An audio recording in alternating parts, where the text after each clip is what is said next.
Hello, Instant Bastard with you once again. I've noticed that since the last time I've checked, I've gotten a couple of new subscribers, so if you're watching this, which you probably are because you just subscribed to me and this is a new video, then thank you. I appreciate every single new subscription that I get, and my heart just dies a little inside whenever I lose a subscriber on the rare occasions when that does happen. And I don't really go onto your pages and say thank you like I used to, but I really should start doing that again. But just know that I'm greatly thankful for that.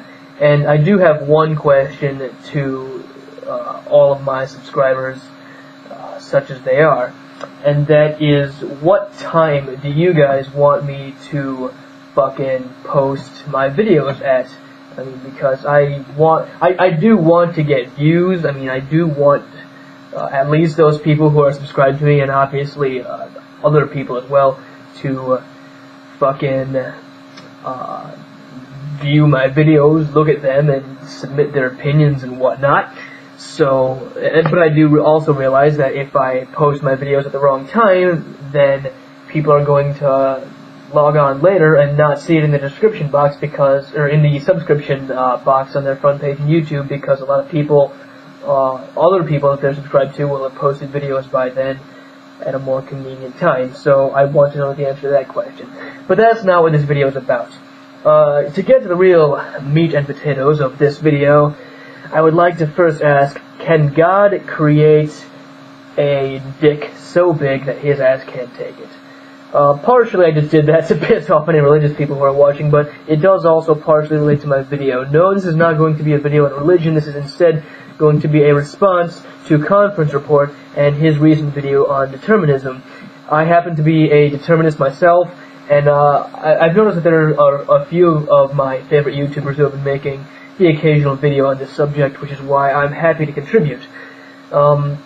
Anyway, Pat Condell, Conference Report, those guys are both British, so I guess I get British people confused sometimes, but Conference Report, as he did this thought experiment where he wants to know what it's like, how it would feel to have total agency, and how it would feel to be completely aware that you don't have agency at all, and that your agency that you experience is simply an illusion. And he provided explanations as to his thoughts on this, so I'm not here to provide mine.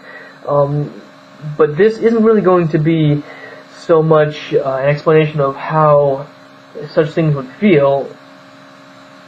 And let me explain all this that I'm talking about. The reason for the paradox that I gave in the beginning of this video was to simply demonstrate that some things are philosophically impossible. Whenever I talk about, a lot of what I talk about to my friends, they sometimes ask, well, why are you concerned with things that are impossible, you know? Back when I used to be into the fantasy genre and I played Warhammer Fantasy, which I still do, and I would often gripe about a lot of the things in the fantasy genre that don't really jive with me, like elves and dragons and shit, and they would ask, why are you complaining about shit that's not real? And that would really get me all riled up, because I realize it's not real, but that doesn't mean that I can't have opinions on it and shit like that. But that's not what I'm talking about here. I'm talking about things that philosophically are impossible. Not just physically impossible, but philosophically. And of course, what I mean by that is that if they were true, that would create a paradox, and paradoxes, you know, if there really are paradoxes, they can't happen. So that's what I'm talking. So how does all of this idea of paradox and philosophical impossibility tie into determinism, or at least to Fred's view of determinism? I have to say this, that it really has a lot to do with your view on total agency. You claim that it would be a lot like lucid dreaming, and you drew a parallel to the movie Inception, where that hot chick is bending all the city streets and altering the physics and shit. Great movie, by the way. But fucking, I don't think that that's exactly how it would be, because to me the idea of total agency is a paradox and a philosophical impossibility.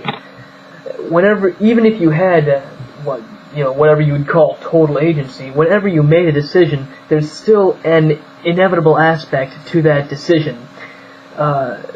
You can't go back and remake a decision, you can't go back and change the decision that you've made, and likewise, you can't really alter a decision that you're going to make, you can only facilitate it. These ideas apply whether or not you have free agency at all. Or should I rather say that free agency is impossible to have? I really don't know how I can explain this any further.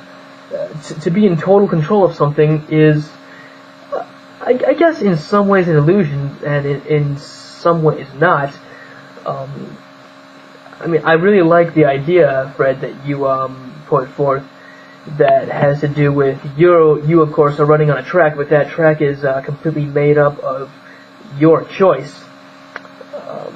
But yeah, ultimately your choice is inevitable, and that's really all I have to say about that. That the idea of total agency is one that is, for the millionth time, philosophically impossible, and hence one that I really don't see any productive purpose or any really real way to think about.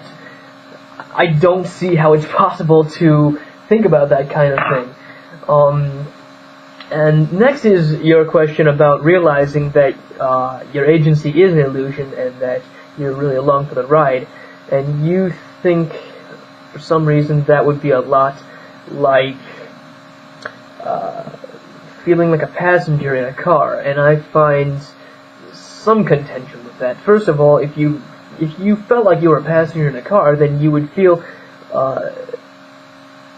that there wouldn't be any point in making choices. Ultimately, this is the truth, but it's not how determinists live their lives. I can't speak for all determinists, of course. I can only speak for myself. I am a determinist, and it's not how I live my life. I do, in fact, live my life as though I do have complete free agency, even though I know that that's ultimately not the case, and the reason being is that that's simply a much more practical way of doing it. Or I guess, myself also being a materialist to go along with the determinism, I guess that the reason I do it is because the matter in my body makes me do it. But, yeah. Even though I completely accept the idea of determinism, and I'm fully aware that any sense of agency that I have, as strongly as I may have it, is an illusion, that I still don't live by that. It's not some sort of moral imperative, nor really can it be, if my model of the universe is right. So, in a sense, I guess the idea of living your life as though that philosophy were true is also a sort of paradox, a sort of philosophical impossibility. You just can't do it. I mean, if you try to live your life as though, by some sort of deterministic model, any conceivable way of living your life fits into that model, and if you try to stick purely to that model, then you end up not doing anything. So yeah, that's just my fucking rambling video for today. Yeah, this video by conference report just piqued my interest, and I decided to make a video response to it. So, yeah, what can I fucking say? This has been the Insane Bastard. Life is like a fucking dick. When it gets hard, fuck it. Peace the fuck out.